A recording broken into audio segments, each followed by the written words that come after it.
Olá, olá pessoal, aqui é o Zé Nes X Afetos. Eu acho que finalmente eu vou conseguir fazer um vídeo que tá há muito tempo engasgado aqui. E por isso ele vai ser cheio de conteúdos, porque várias coisas aconteceram depois que eu comecei a pensar nele. A ideia é a gente conversar sobre como os diagnósticos atravessam a dinâmica dos reality shows, a comoção do público com seus participantes e como até mesmo o diagnóstico de transtorno psiquiátrico pode ser um privilégio branco. E ao mesmo tempo eu quero trazer aqui uma reflexão, uma problematização sobre uma excessiva psiquiatrização e patologização, psicopatologização da nossa vida e do nosso cotidiano. E o que eu quero dizer com isso? Nossa, as palavras difíceis. Vamos explicar. É basicamente a gente entender que a gente não nasce no mundo em que exista um pedaço do cérebro onde a sinapse acontece de um jeito, que aquilo ali é a depressão. De um outro jeito aqui, isso é o TDAH. Tem um outro jeitinho aqui que a coisa funciona, esse aí é o sociopata. Ah não, mais do ladinho aqui é o psicopata. Do outro jeito aqui é o... Por mais que a psiquiatria busque a legitimação das dos seus quadros diagnosticados como localizados em tecido cerebral, a grande verdade é que se você for estudar a parte o estudo neurocientífico da psicopatologia, você vai ver que essas correlações elas são muito menos certas do que a gente pressupõe. A psiquiatria funciona de que forma? Eu observo os comportamentos que o sujeito apresenta ou que ele relata, e a partir disso eu vou encaixar esses sintomas como sinais, como vestígios semióticos dentro de um quadro que vai me permitir ir dentro de um documento que os cientistas, psiquiatras constroem e mudam, de tempos em tempos eles mudam esse documento. É um manual de diagnóstico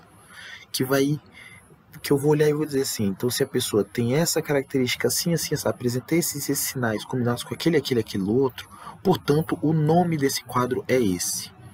Então nós criamos essas classificações em um determinado momento da história da sociedade capitalista, dominada pela visão europeia, nós criamos certas categorizações e a gente dá a elas um critério de verdade a partir da psiquiatria. Eu estou fazendo de forma muito porca e considerando assim, é o debate que Michel Foucault traz, por exemplo. Mas eu estou trazendo uma forma muito mal feita, porque eu não sou um exímio Foucaultiano, não. Mas é essa discussão aqui. A gente tem uma criação, e lembra que é um espinosista falando, então eu quero deixar muito nítido que para mim o quadro psiquiátrico, o diagnóstico psiquiátrico, ele é uma criação humana. E ele é uma criação humana no sentido de que corpos humanos, esses corpos formando um corpo maior, criam, a partir de uma certa impressão que seus corpos têm, criam uma ideia. E essa ideia é transmitida. Ela se institucionaliza e ela se torna hegemônica. Num certo momento, a psiquiatria vai inclusive ter uma característica muito mais estatística, com influência estadunidense. Enfim, a gente pode bater um pouco mais de papo sobre isso. O foco aqui não é esse. Eu queria trazer essa reflexão para complementar outras coisas que vêm acontecendo aí. Tá acontecendo o Big Brother Brasil. Eu, inclusive, queria ter feito esse vídeo há muito mais tempo. Mas as coisas no Big Brother estão de uma forma tão ruim que o entretenimento não está sendo muito possível, e mesmo a reflexão teórica, que é a intenção do raio-x dos afetos, é fazer uma radiografia dos afetos em elementos da nossa vida, da nossa sociedade e inclusive da cultura pop, como reality shows. Tudo isso se torna muito insustentável nesse momento, porque coisas não muito legais vieram acontecendo ali dentro do reality. Quem acompanha aqui os vídeos, principalmente o vídeo que eu já fiz sobre esse Big Brother, sabe que geralmente o que me interessa no Big Brother é a questão racial. Esse era um Big Brother com várias pessoas negras dentro, então eu pensei assim, nossa, vai ser bom de acompanhar, vai ter várias discussões, vários personagens que pareciam ser muito interessantes, né? Até no vídeo anterior, vou deixar aqui na descrição, o vídeo que eu falo sobre racismo antes do Big Brother começar. Eu peguei lá 2 episódios, a psicóloga baiana, que parecia ser bastante crítica, né, acadêmica, então, e o outro menino, professor de geografia, que tinha sido cancelado por criticar divas pop. E, enfim, o que aconteceu depois disso foi bastante trágico. O reality com mais pessoas negras que a gente teve no Brasil até agora, pelo menos que eu tenho notícia, se tornou um cenário de guerra entre pessoas negras, desrespeitos mútuos. E tem um episódio específico que me chamou muita atenção. Um rapaz chamado Lucas Penteado, foi ocupante de escola, quando secundarista, Batalha Slam, foi ator de Malhação. Esse rapaz, um rapaz de periferia, ele, vamos dizer assim, numa noite de muito álcool, com alguns desgastes de dias anteriores, isso na primeira semana do reality, tudo bem que é um reality no meio da pandemia, mas na primeira semana, ele fica extremamente alterado, querendo a atenção de todo mundo, incomoda todo mundo, o grupo se incomoda com aquilo, e aquilo é elevado ao patamar de um comportamento extremamente ameaçador, invasivo, e o grupo rejeita aquela postura. Pessoas vão agindo de certa forma lá dentro e cá fora, o pessoal que está no pay-per-view acompanhando ao vivo, comentando no Twitter, no Instagram, e as pessoas têm uma reação muito negativa à postura dele. Mas eu logo começo a se falar, ele tava fazendo as caretas, virando o olho, falando coisas, isso aí é coisa de possessão. Outra menina que, assim como ele é do candomblé, fica incomodada com algumas coisas. Algumas pessoas lá de dentro chegam a puxar uma roda de oração. Desculpa aí. Não é coronavírus não, é rinite mesmo. E essa madrugada, marcada por episódios de racismo religioso, mas ele de fato é invasivo em vários momentos. Tinha uma situação anterior com a menina branca, que ele fez uma piada que a menina não gostou, com o negócio de cupido, aí ela fez uma piada com ele não gostou, porque sentiu que ela mexeu com os sentimentos dele, todas essas coisas aí do espírito palmiteiro de nós, homens negros, sobre a qual eu não quero falar. O fato é que esse menino foi cancelado naquela madrugada, inclusive cancelado como um abusador, porque de fato ele teve inclusive posturas que foram bastante abusivas. E ele foi cancelado cá fora e lá dentro. Então ele olha para a situação e fica muito mal com aquilo. E as pessoas simplesmente param de falar com ele. Só que as pessoas lá dentro não estavam satisfeitas. Ele recua, demonstra um arrependimento, busca um perdão do grupo, e o grupo aprofunda dia após dia a rejeição a ele, o sentimento crítico em relação a ele, e tudo o que ele faz é visto como a pior coisa que acontece. E o rapaz começa a sofrer uma grande tortura psicológica lá dentro. E aí eu queria fazer um paralelo aqui desse episódio com o que aconteceu na Fazenda do ano passado, que tinha uma jogadora, uma participante, Raíssa, acho que foi vice-miss Bumbum, eu não lembro quais outras coisas ela fez, mas uma menina, eu achei pelo menos, uma menina muito legal, mas com um diagnóstico de transtorno de personalidade borderline. E essa menina foi por algumas pessoas lá dentro, atacada, constrangeram na expectativa de que ela tinha algumas explosões e quebrava coisas. Ela descontava a raiva que ela sentia em objetos, me parece, como telespectador, né, como consumidor de reality shows, para não agredir pessoas, ela agride coisas. Num certo momento ela foi avisada de que não poderia mais agredir coisas, quer dizer, agredir coisas para quebrar coisas, senão seria expulsa. E ela começa a tentar se conter muito. E aí o grupo questionou, opa, tava fingindo, tava simulando, porque falaram que não pode mais quebrar e você parou de quebrar. Ela não mata pessoas, ela não agride pessoas, porque ela sabia que não podia. Ela luta contra as regras. Discussão aqui que a gente pode fazer. O ponto é o seguinte: houve uma comoção do público com essa moça porque sabia-se que ela tinha um quadro psiquiátrico. E aqui a gente tem a nossa sociedade se aproveitando dessas redes para legitimar esses quadros. A gente vai poder falar mais sobre isso. A gente já tem alguns vídeos aqui que problematizam questões de saúde mental. Eu vou deixar eles linkados aqui embaixo. Inclusive um poema que eu gosto muito, Todo Tipo de Manicômio Cai no Chão. Um vídeo que fala sobre o Bolsonaro como doente mental. Acho que a gente pode fazer algumas reflexões. E um vídeo, 4 temas em um, em que a gente falou sobre saúde mental, sobre o Dia da Saúde Mental. Essa problematização aqui complementa aquelas. A reflexão que eu quero trazer aqui é justamente que nesse Big Brother nós temos um rapaz que fala, né, a Projota, você me tirou da depressão, mas que não tem o mesmo acesso a esses recursos da psiquiatria hegemônica, da psiquiatria manicomializante, da psiquiatria estigmatizante.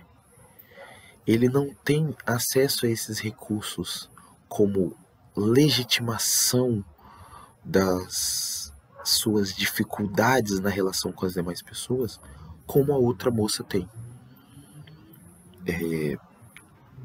Com isso, eu quero deixar muito nítido que eu não estou dizendo que ter esse quadro diagnosticado é necessariamente uma vantagem, porque até mesmo esse diagnóstico ele pode ser uma grande desvantagem para a pessoa negra.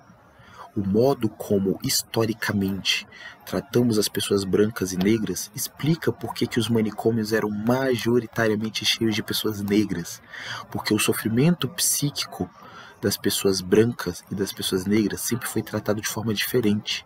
Para nós é a institucionalização, é a hipermedicalização violenta, porque nós somos menos humanos, porque o racismo nos vê como mais animais do que humanos, como se os humanos não fossem animais. Mas é essa a lógica da psiquiatria que a gente muitas vezes legitima.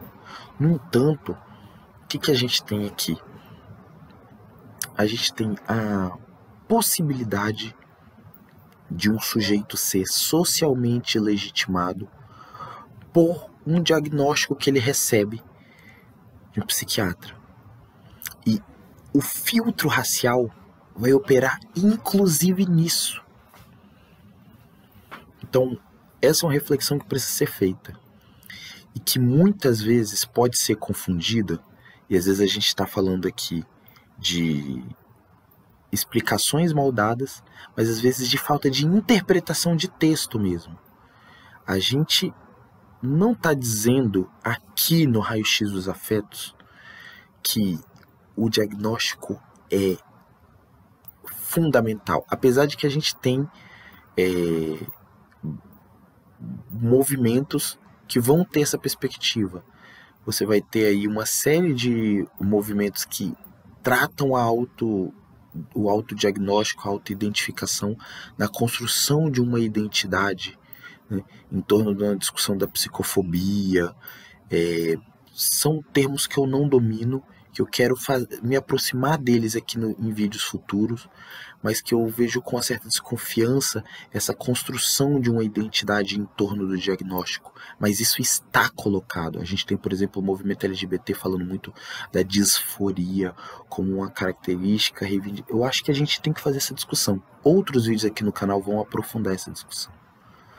Mas o que eu quero refletir aqui com vocês é sobre a necessidade de a gente não cair nessas amarras, mas ao mesmo entender que elas operam em nossa sociedade legitimidades, inclusive legitimações racistas, inclusive legitimações de certos processos dentro da perspectiva estrutural do racismo. Ainda sobre o caso Lucas, acontece um momento em que o Lucas se torna, nas narrativas de lá de dentro e de cá de fora, o assediador, o abusador, o potencial estuprador, inclusive.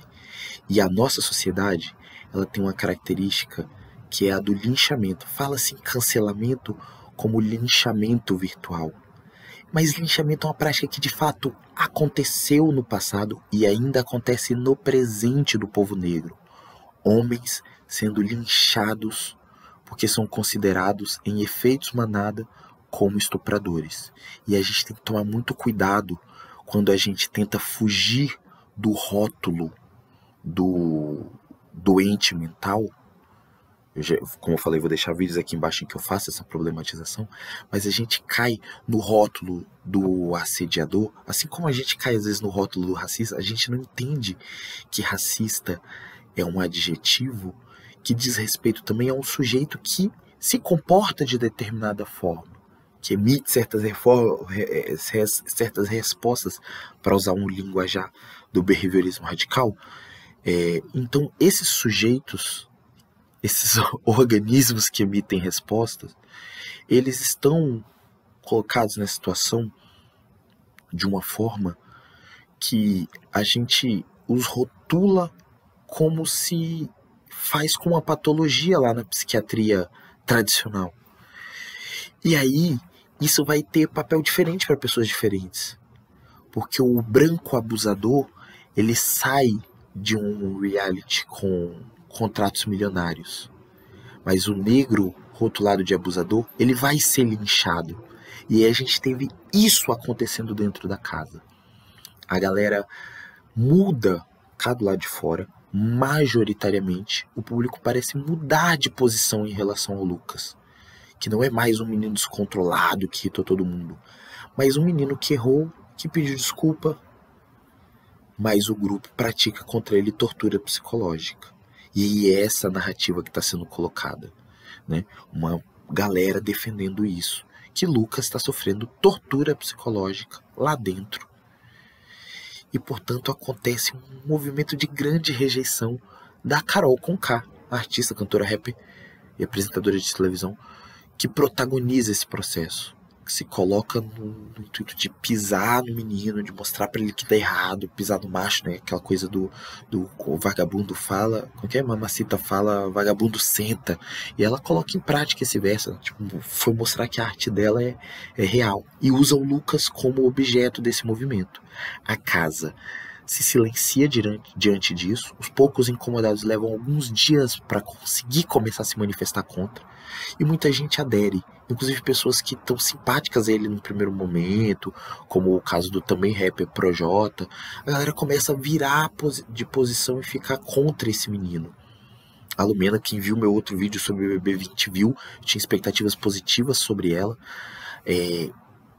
Como psicóloga se porta de uma forma lamentável, porque precisa ser discutido. Tudo bem, ela não está lá dentro como psicóloga, ela está lá dentro como jogadora, e críticas vão ser feitas, inclusive nos votos que ela vai receber para quem participa da dinâmica do jogo votando. Mas ela tem uma formação em psicologia e fez o que muitos de nós formados em psicologia fazemos: cometemos erros graves. E esse é um ponto que eu quero trazer aqui.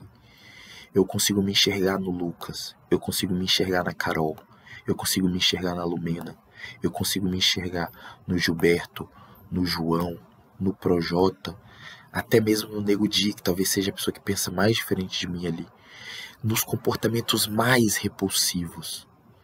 A gente tende a olhar para o abusador como aquele que a gente deve rejeitar profundamente e odiar, porque nós não somos desse jeito. Assim, eu acho que não é assim mesmo que a coisa funciona. Eu vi pessoas falando que a Carol Conká, que foi a apelidada de Jaque, né? Jaque, pra tombar. Que a Carol Conká é nazista.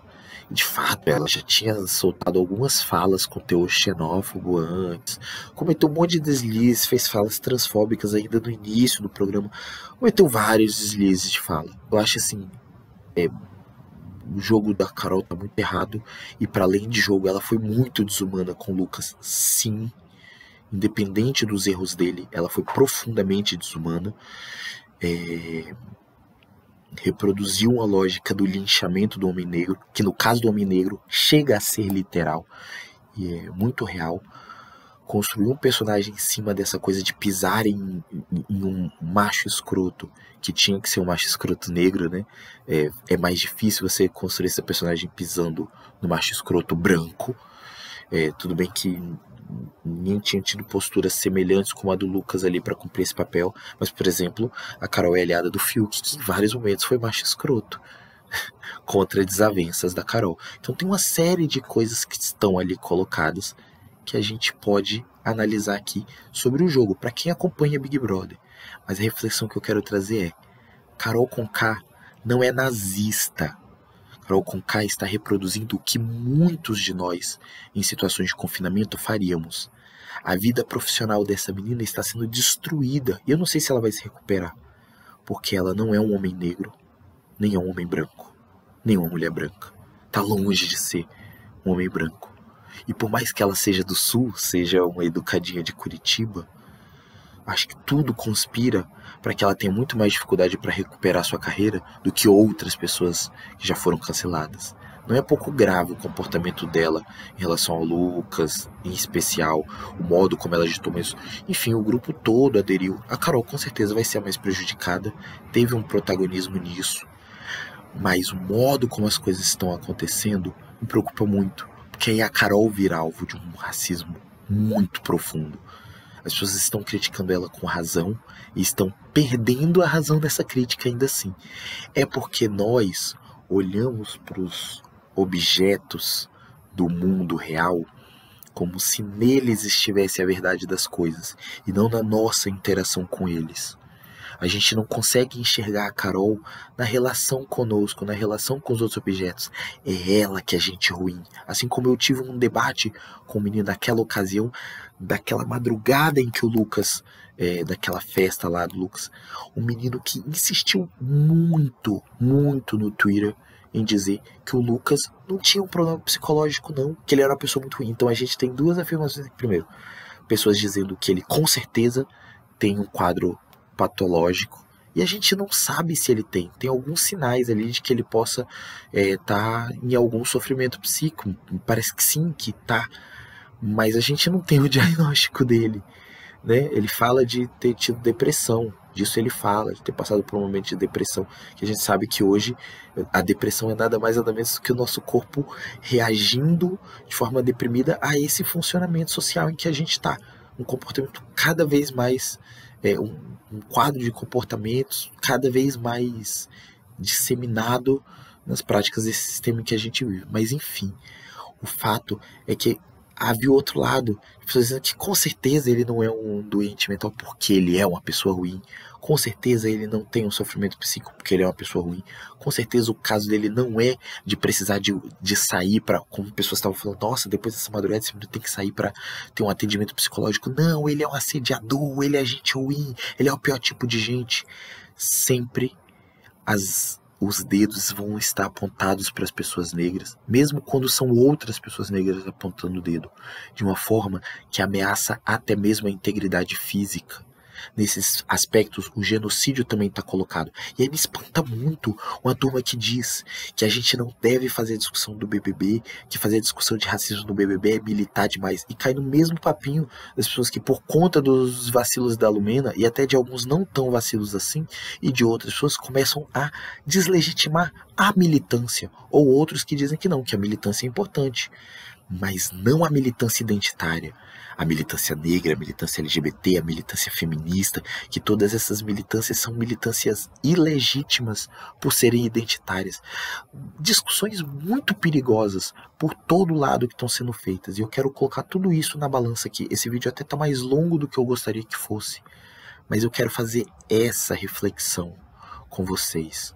A gente tende sempre a tomar os corpos como os culpados daquilo que o encontro com esses corpos faz os nossos corpos sentirem.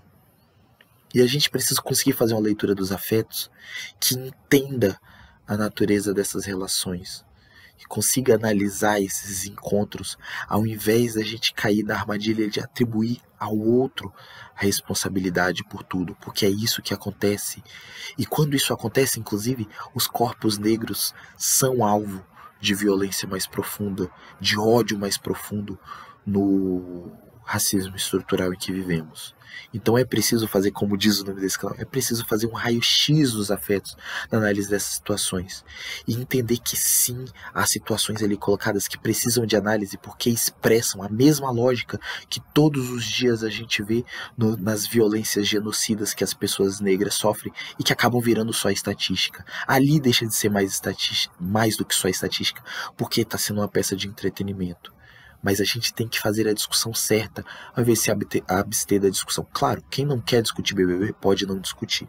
Mas deslegitimar quando a gente está fazendo essa discussão séria, aí a coisa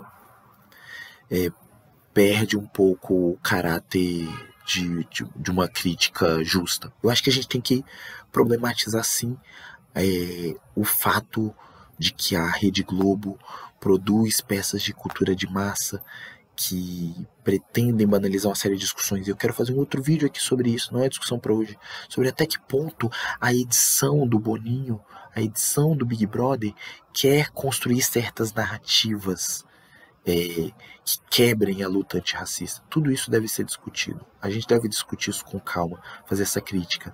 Agora, deslegitimar certas discussões porque não concorda que certas pessoas consumam certas peças de entretenimento, aí eu acho que a coisa já beira um pouco a crítica à banalidade do programa. Porque quando a gente discute o programa de uma forma não banal, quando a gente leva certas discussões, esses debates podem ser feitos com seriedade. É um pouco isso que a gente quer convidar vocês a fazerem aqui. Na verdade, o Raio-X dos Afetos teve uma dificuldade nos últimos dias por um bom motivo. Eu deixei essa notícia para dar aqui no final do vídeo, que está chegando hoje a quase meia hora. Faz tempo que a gente não faz um vídeo de meia hora aqui no canal, né? Tem um tempinho já. Tirando, obviamente, a nossa última live. Quero dizer que a gente não fez live na semana passada e não conseguiu fazer também nessa semana. E tá alguns dias sem publicar o vídeo, justamente porque eu e minha esposa, Daniele, quem não conhece ainda a Daniele, tem uns vídeos com ela, vou deixar aqui no canal, tem 3 vídeos, uma playlist Dani e eu, em que a gente canta umas musiquinhas. Eu e minha esposa estamos com um projeto, e eu vou deixar os links desse projeto também aqui embaixo, que é a Black Skin Community School. É uma escola de inglês gratuita para pessoas negras, no sentido de derrubar as barreiras do acesso à língua que dificultam muito a existência do povo negro nessa sociedade que a gente vive, colonizada pelos interesses hegemônicos da Europa e dos Estados Unidos, hoje principalmente dos Estados Unidos. A língua inglesa permite acesso a uma série de coisas, e assim, da minha parte pelo menos, sem intenção de salvar a vida das pessoas com inglês, a gente está montando uma escola de aulas gratuitas, aulas online, pautada na discussão de negritude. Quero convidar vocês a conhecerem, a acessarem nas redes sociais, seguirem a gente nas 3 redes sociais. Por favor, gente, ajuda a gente nesse momento seguindo a gente lá. Instagram, Facebook e Twitter. Os links vão ficar aqui embaixo. Tem também um formulário para quem quer se inscrever. A gente, durante o mês de fevereiro, para quem está vendo esse vídeo ainda em fevereiro, a gente tá com inscrições abertas para turmas que vão começar agora em março. Se você conhece alguém que tem perdão, alguém que tem interesse, pede para se inscrever, que a gente vai montar as turmas durante o mês de fevereiro para começar as aulas em março. A gente vai ter uma experiência muito legal. Vou ter outro vídeo aqui só para falar sobre isso. Quero, enfim, convidar vocês a conhecerem. Vamos lá nas nossas redes sociais, tirem suas dúvidas, vamos bater um papo. Se tem interesse, se é uma pessoa negra que tem interesse em fazer inglês, se inscreve lá no nosso formulário, tá na bio, nas redes sociais da Black Skin School. Vou deixar o link do formulário aqui embaixo também. E se você é uma pessoa negra que tem interesse em dar aula de inglês, se você já dá aula de inglês e quer participar do projeto, ou se você ainda não dá aula de inglês, mas quer ser um instrutor, um professor, ou mesmo pegar a experiência que com a gente chega junto, que a gente não é só uma escola, é uma community school. A gente quer construir uma comunidade em torno do ensino do inglês, uma comunidade negra, um quilombo de...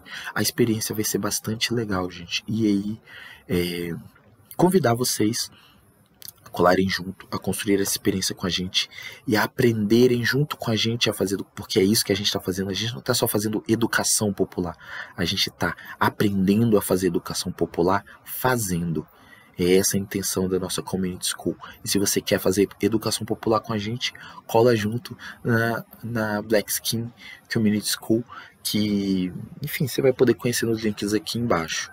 E a gente vai continuar essa discussão aqui e outras discussões e vídeos mais curtos, porque esse aqui ficou meio longo, numa live que, se tudo der certo, vai acontecer na semana que vem. Essa semana foi meio apertada até porque a gente estava soltando as redes sociais, mas na semana que vem a gente vai conseguir fazer a nossa segunda live aqui do canal, formato um pouco mais diferente, mais uma vez com música. Tem uma última coisa que eu tenho que falar, não posso esquecer disso não. Gente, tá chegando 18 de fevereiro, que é o dia do meu aniversário, faço 33 anos, a idade de Cristo, mas também o aniversário do Raio-X dos Afetos. A gente vai fazer 1 ano que o canal tá no ar, 1 ano do nosso episódio piloto. Vamos ver se a gente consegue comemorar isso aí de uma forma legal. Eu não sei, porque para além das dificuldades de estar construindo um projeto que demandou muita atenção nesse momento e pediu que parasse um pouco de produzir vídeos no canal, também todo esse processo de ver negros se degladiando dentro de um espaço que deveria ser de entretenimento, de uma forma muito ruim, dificultou um pouco emocionalmente. Não sei se eu tenho algum quadro patológico não diagnosticado que justifica isso, mas a produtividade do canal caiu e eu sei que com a interação com vocês aqui a gente consegue produzir conteúdos legais. Então, se você está vendo isso aqui, se você gosta do conteúdo do canal, se você acha legal, está produzindo isso aqui, Raio-X dos Afetos, você pode ajudar. Curte o vídeo, deixa comentário, compartilha nas redes sociais, ajuda esse vídeo a chegar a mais gente. Sim, quando você apoia a produção de um influencer negro, que é o que eu sou, você ajuda ele a continuar produzindo conteúdo. Eu quero convidar vocês a fortalecerem o Raio-X dos Afetos. Mas o foco agora não é nisso não, galera. Black Skin Community School. Vamos colar lá junto e a gente continua essa discussão nos próximos vídeos. Beijinho de maracujá.